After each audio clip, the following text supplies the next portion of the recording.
ইরানে যুক্তরাষ্ট্র ইসরায়েল যৌথ হামলা এবং এর প্রতিক্রিয়ায় ইসরায়েল সহ মধ্যপ্রাচ্যের বেশ কয়েকটি মার্কিন ঘাঁটিতে তেহরানের পাল্টা আঘাতের ঘটনায় মধ্যপ্রাচ্য জুড়ে বাড়ছে অনিশ্চয়তা। এই সংঘাত দীর্ঘস্থায়ী হলে পুরো মধ্যপ্রাচ্যে দেখা দিতে পারে ব্যাপক অস্থিরতা, আর এর প্রভাবে আঞ্চলিক নিরাপত্তা, জ্বালানি সরবরাহ ও বৈশ্বিক অর্থনীতিতে আসতে পারে বড় ধাক্কা। পরমাণু আলোচনা চলার মধ্যেই ইরানে যৌথ হামলা চালিয়েছে ইসরায়েল ও যুক্তরাষ্ট্র।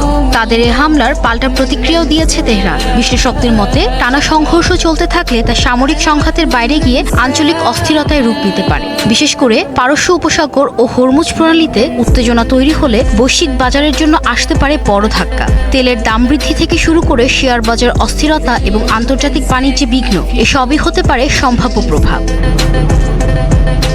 এদিকে ইরানের পাল্টা হামলার পর লেবানন, সিরিয়া, ইরাক ও ইয়েমেনেও নতুন করে সংঘাত ছড়িয়ে পড়তে শুরু করেছে। ফলে বিমান চলাচল, সমুদ্রপথে বাণিজ্য এবং জ্বালানি সরবরাহে বড় ধরনের বিঘ্ন ঘটতে পারে বলে আশঙ্কা করা হচ্ছে। পরিস্থিতি সামাল দিতে জরুরি বৈঠক ডেকেছে জাতিসংঘ।